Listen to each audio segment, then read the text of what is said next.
ओम सूर्याय नमः। स्वागत है आप सभी का मेरे यूट्यूब चैनल पर।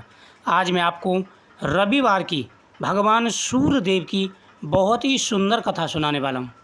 भगवान सूर्यदेव की इस कथा का श्रवण करने से मनोकामना पूरी हो जाती है, धन बढ़ता है, सुख और समृद्धि बढ़ती है, जीवन में आ रहे सारे कष्ट और परेशानियाँ दूर हो जाते हैं। सभी को यह कथा जरूर श्रवण करनी चाहिए। इस कथा के श्रवण करने से भगवान सूर्यदेव मनवांछित फल प्रदान करते हैं। प्राचीन समय की बात है, एक बुढ़िया माई थी। बुढ़िया माई नियमित रूप से भगवान सूर्यदेव की आराधना करती थी। भगवान सूर्यदेव की आराधना करते समय उसका एक नियम था, जब तक भगवान सूर्यदेव की पूजा ना कर ले वह खाना नहीं खाती थी। उसका ये नियम था कि वह घर का आंगन गाय के गोबर से लीपा करती थी। इसके लिए वह पड़ोसिन की गाय का गोबर लाती थी। भगवान सूर्यदेव की कृपा से बुढ़िया माई की किसी बात की कोई कमी नहीं थी। घर में हर प्रकार का सुख और वैभव था। यह बात देख कर के उसकी पड़ोसिन बुढ़िया माई से जला करती थी। वह मन में विचार करती, यह बुढ़िया मेरे गाय का गोबर ले जा कर के सूर्यदेव की पूजा करती है, जिससे यह धनवान हो गई है। यदि मैं इस बुढ़िया को गाय का गोबर ना दूं तो यह पूजा नहीं कर पाएगी और गरीब हो जाएगी। इसका विचार करके उसने गाय को घर के अंदर बांध दिया। बुढ़िया माई को गाय का गोबर नहीं मिला तो भगवान सूर्यदेव की उसने पूजा नहीं की, और सूर्यदेव की पूजा नहीं की तो उसने खाना भी नहीं खाया।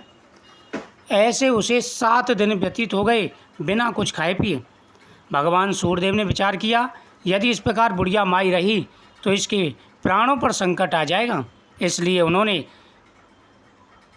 रात को अपनी शक्ति के द्वारा एक सुंदर गाय और बछड़ा बुढ़िया माई के आंगन में बांध दिया।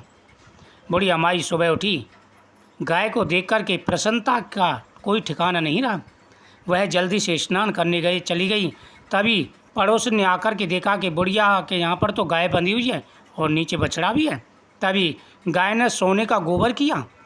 यह देख कर के तो पड़ोसन की आंखें और ज़्यादा चौंधिया गई और ज़्यादा फट गई। वो तो बोली, इसके पास तो गाय आ गई और गाय सोने का गोबर भी करती है। तभी वह गाय के सोने के गोबर को उठा ले गई और वहाँ पर अपनी गाय का गोबर ला के डाल दिया। बुढ़िया माई ने पूजा की और भगवान सूर्यदेव को भोग लगाया। उसने खाना खाया। बुढ़िया माई को नहीं पता था कि उसकी जो गाय है वह सोने का गोबर भी करती है। ऐसे ही क्रम चलता रहा। भगवान सूर्यदेव बोले कि इसका फ़ायदा तो ये पड़ोसन उठाती रहेगी और बुढ़िया माई को तो पता भी नहीं चलेगा। ऐसा विचार करके भगवान सूर्यदेव ने तेज आंधी चला दी। इतनी भयानक आंधी थी, बुढ़िया माई घबरा गई। बोली, अगर गौ माता मेरी बाहर खड़ी रहेगी तो ना जाने क्या होगा। इसलिए बुढ़िया माई ने गौ माता को घर के अंदर बांध दिया। जैसे ही बुढ़िया माई ने गौ माता को घर के अंदर बांधा, गौ माता ने सोने का गोबर किया। यह देख कर के बुढ़िया माई की प्रसन्नता का ठिकाना ना रहा। बुढ़िया माई ने गौ माता से कहा, ये गौ माता, सोने के गोबर के साथ साथ में आप असली गोबर भी किया करें, जिससे मैं सूर्यदेव की पूजा कर सकूं। तभी गौ माता ने असली गोबर भी कर दिया। बुढ़िया माई कुछ ही समय में धनवान और मालामाल हो गई। यह देख कर के पड़ोसन की जलस और बढ़ गई। इस प्रकार उसने अपने पति से कहा, देखो तुम्हें राजा के पास जाना चाहिए, क्योंकि बुढ़िया माई के पास एक ऐसी गाय है। बुढ़िया माई के पास एक ऐसी गाय है जो सोने का गोबर करती है। अगर राजा को इस बात का पता लगेगा तो राजा अवश्य ही बुढ़िया माई की उस गाय को अपने पास मंगा लेगा, क्योंकि बुढ़िया माई सोने की गोबर करने वाली गाय का करेगी क्या। उसके पति को बात जच गई। अब वो राजा के पास गया और बोला कि हे महाराज, मैं आपसे कुछ कहना चाहता हूँ। राजा बोले, कहो क्या बात है। बंदे को, मेरे घर के पास एक बुढ़िया माई रहती है। बुढ़िया माई के पास एक गाय है। राजा ने बोला, इसमें क्या परेशानी है। पर नहीं महाराज, बुढ़िया माई के पास जो गाय है वह सोने का गोबर करती है। यह सुनकर के राजा अचंभित हो गया। उसने कहा, ऐसा करो, मंत्रियों से कहा, जाओ जा कर के बुढ़िया माई की उस गाय को लेकर के आओ, हम भी देखते हैं बुढ़िया माई की वह गाय कैसे सोने का गोबर करती है। सैनिक गए, बुढ़िया की गाय को ले जाने लगे। बुढ़िया माई ने हाथ जोड़ करके उनसे विनती की कि तुम मेरी गाय को मत ले जाओ, मेरा यही सहारा है। लेकिन सैनिकों ने राज आज्ञा मान करके उसे डरा धमका दिया और बोले ये राजा की आज्ञा है, हम कुछ नहीं कर सकते, और गौ माता को ले गए। गौ माता ने तभी राजा के सामने सोने का गोबर किया। यह देख कर के राजा देखता ही रह गया। पड़ोसन अपने घर आ गई और बड़ी प्रसन्न हुई पड़ोसन। उधर बुढ़िया माई बड़ी बेचैन हुई और भगवान सूर्यदेव से प्रार्थना करने लगी। भगवान सूर्यदेव को क्रोध आ गया। रात का समय था, राजा सो रहा था।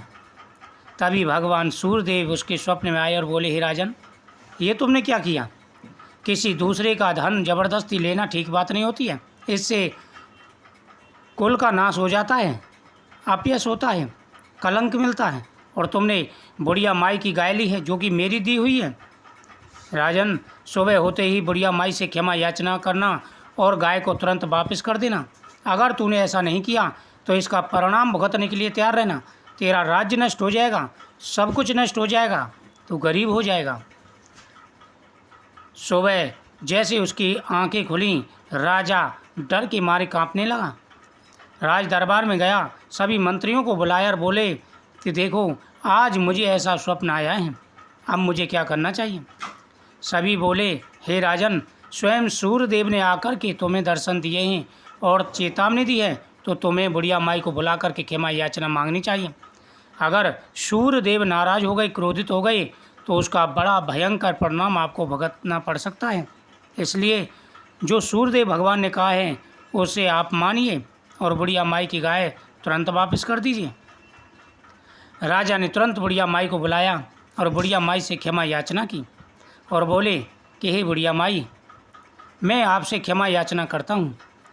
आज के बाद कभी भी तुम्हारी गाय को कोई नहीं लेगा, कोई तुम्हें परेशान नहीं करेगा, और तुम निष्फिक्र रहो, भगवान सूर्यदेव की पूजा करो, क्योंकि तुम साक्षात भगवान सूर्यदेव की भक्त हो, और जो भगवान के भक्त होते हैं उनका कोई कुछ नहीं बिगाड़ता। इधर राजा ने आज्ञा दी कि उस पड़ोसन को बुला कर के लाओ, पकड़ के लाओ।